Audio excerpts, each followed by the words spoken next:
Athuri a Ũgĩkũyũ kuma itũra-inĩ rĩa Ikeno mwena wa Kikuyu nĩ maratabanire igongona rĩa ũtari kũrĩ ciumĩri iria iraruire kĩmara-inĩ gĩkĩ. Anake acio moretio matĩe aciari na rika rĩao hamwe na gwĩthema na ũhũthĩri wa ndawa cia kũrebia. Kũbundithia ũrĩa tũngĩhota gũcokia rũĩ mũkaro, tũkamonia ũrĩa magĩrĩirwo gũikara na aciari ao, tukamonia ũrĩa magĩrĩirwo gũikara na arimũ thukuru. Nakuo kaunti-inĩ ya Thika, aikari nĩ moretie mũnene wa borithi Joseph Boynet eke ũgarũrũku wa narua kũrĩ borithi a mwena ũcio amu ekinaĩ no korana ũratabanio rungu-inĩ rwa ũrori wao. Mũmbunge wa Thika Town agĩcakaya na bamĩrĩ ĩmwe ĩrĩa mũndũ wao ũroragirwo nĩ mĩitũ hingo ya Kirithimathi, augĩte ndeto ya wĩkinaĩ ĩbatiĩ kũninwo kaimana nĩ borithi kuona andũ aingĩ nĩ moragĩtwo ihinda-inĩ rĩrĩ rĩa thigũkũ.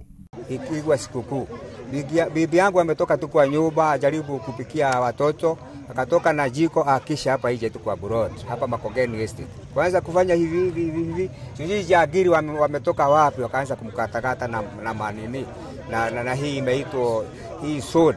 Na ndegenaga nĩ ũndũ rĩu tukorwo tuna ikuũ ithatũ, gĩkĩ nĩ gĩa kana na kĩa mwanake ũcio nĩ gĩa gatano. Ũyũ wa mwanake ũrĩa tũrauga maũndũ ma insecurity nĩmegũthira.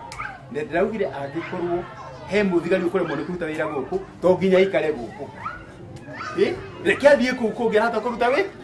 Na kũrĩa kaunti-inĩ ya Meru, aramati a ũgima mwega wa mwĩrĩ nĩ mugĩte atĩ kaunti ĩyo ndĩgũmĩirwo nĩ mũrimũ wa kolera na andũ arĩa marekũĩtwo gũkorwo naguo nĩ mathimĩtwo na gũgakorwo nĩ tũgunyũ. Ya Lairangi, na hakika tuna shinda kubwa kwa sababu hii mambo ya magonjwa imetokea ambayo ijulikani.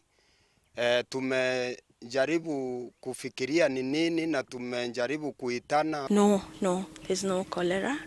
Yeah, there's no cholera. There are 3 that we are aware of who have passed away, and the cause of the death was the complications from the diarrhea. Yeah, most likely dehydration that may have led to organ failure. Andũ atatũ nĩ marakuĩte na angĩ aingĩ magakoma thibitarĩ marĩ na ndariri cia kũharwo na gũtahĩka. Ngĩribotera Inooro TV, njĩtagwo Wawerũ wa Kamuri.